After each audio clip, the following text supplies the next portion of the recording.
રાજકોટના ઇતિહાસનું આ સૌથી મોટું ડિમોલિશન અત્યારે ચાલી રહ્યું છે અને ચુસ્ત પોલીસ બંદોબસ્ત વચ્ચે શાંતિપૂર્ણ રીતે આ કામગીરી અત્યારે ચાલી રહી છે અને સાંજ સુધીમાં લગભગ બધા જ મકાનો તોડી પાડવામાં આવશે। સવારે 7 વાગ્યાથી આ ડિમોલિશન શરૂ કરવામાં આવ્યું હતું અને 800 થી વધારે દબાણો બપોર પડતા સુધીમાં સાફ કરી દેવામાં આવ્યા છે, તોડી પાડવામાં આવ્યા છે। 1498 મકાનો છે જેમનું ડિમોલિશન કરવામાં આવશે। 80,000 ચોરસ મીટરથી વધારેની જગ્યા છે એક ખાલી કરવામાં આવશે। આજી નદીના કિનારા ઉપર જે બનેલા દબાણો છે આ વર્ષો જૂના દબાણો છે। લોકો રડી રહ્યા છે, આક્રંદ કરી રહ્યા છે, એમના મનમાં એ પ્રશ્ન છે કે અમે જઈશું ક્યાં, પણ એ બધા વચ્ચે તંત્ર દ્વારા આ કામગીરી કરવામાં આવી રહી છે। 2500 થી વધારે પોલીસ કર્મીઓ છે, ચાંપતો બંદોબસ્ત ગોઠવવામાં આવ્યો છે અને એ બધા વચ્ચે શાંતિથી કામ ચાલી રહ્યું છે। દરેક ઝોનમાં અલગ અલગ ટીમ બનાવવામાં આવી છે, 7 ઝોન પાડવામાં આવ્યા છે અને 7 ઝોનમાં જમીનોને વહેંચી 80,000 ચોરસ મીટર જમીનને વહેંચી અને ડિમોલિશન કરવામાં આવી રહ્યું છે। 4 ઝોનમાં અત્યાર સુધીમાં આ કામગીરી અત્યાર સુધીમાં કરવામાં આવી છે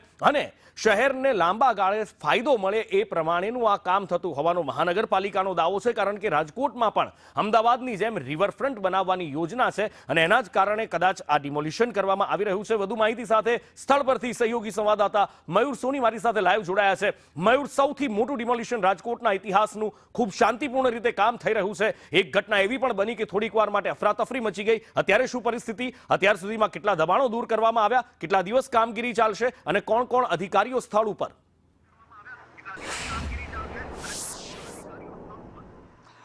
બિલકુલ નુપુર, રાજકોટના ઇતિહાસનું આ સૌથી મોટું ડેમોલેશન છે ને વહેલી સવારે 7 વાગ્યાથી કોર્પોરેશનના જેસીબી મશીનો, હિટાચી મશીનો, ગેસ કટરો સાથે આ ડિમોલેશન શરૂ થયું હતું। અત્યાર સુધીમાં શાંતિપૂર્ણ માહોલની અંદર આ ડિમોલેશન હાથ ધરવામાં આવ્યું છે। મહત્વની વાત એ છે કે કોર્પોરેશને આ માટે પૂરેપૂરું પ્લાનિંગ કર્યું હતું। 7 ઝોનની અંદર આખા વિસ્તારને વહેંચવામાં આવ્યો હતો। પહેલો ઝોન છે એ આજી નદીના તટ વિસ્તારનો હતો કે જ્યાં સૌથી વધારે ડિમોલેશન માટે કાર્યવાહી કરવી પડી હતી। એક સાથે 12 કરતાં વધુ જેસીબી મશીનો છે એમને ત્યાં લગાડવામાં આવ્યા હતા અને પ્રથમ તબક્કાની અંદર 200 કરતાં વધુ ગેરકાયદે બાંધકામો કે જે નદીના તટની સાથે જોડાયેલા હતા તેમને જમીનદોસ્ત કરી દેવામાં આવી હતી। આ દરમિયાન એક ઘટના ઘટી હતી જેમાં એક આખું મકાન છે તૂટી પડ્યું હતું અને ત્યાં ફરજ ઉપરના અધિકારીઓને ભાગવું પડ્યું હતું। એક કર્મચારી છે એનો જીવ માંડ બચ્યો હતો, કારણ કે કાટમાળ છે આખો તેના ઉપર જ આવી ગયો હતો અને આ દ્રશ્યો કેમેરાની અંદર કેદ થયા હતા।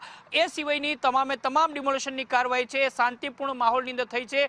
કોર્પોરેશનની સાથે સાથે રાજકોટ શહેર પોલીસ છે એમને પણ અન્ય જિલ્લાના પોલીસ કર્મચારીઓની મદદ સાથે, એસઆરપીના જવાનોની મદદ સાથે આખા વિસ્તારને પોલીસ છાવણીની અંદર ફેરવી દીધો છે।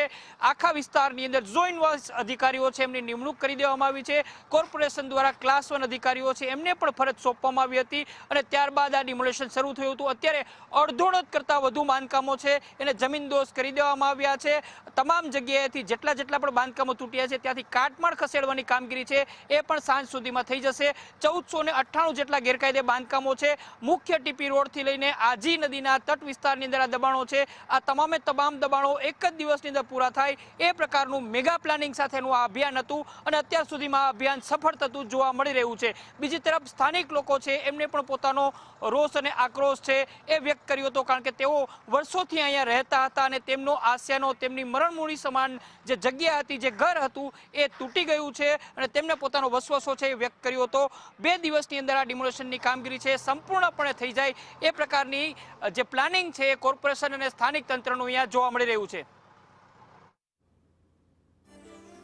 કોર્પોરેશન દ્વારા અત્યારે આ મેગા ડિમોલિશન કરવામાં આવી રહ્યું છે અને હમણાં જ મયુરે જે વાત કરી, જે લેટેસ્ટ અપડેટ આપી કે એક જ દિવસની અંદર આ 1498 મકાનો છે, ગેરકાયદેસર બાંધકામો છે એ દૂર કરી દેવામાં આવે એ પ્રયત્નો અત્યારે થઈ રહ્યા છે। 800 થી વધારે મકાનો અત્યાર સુધીમાં તોડી પાડવામાં આવ્યા છે। મયુર, માહિતી બદલ આભાર।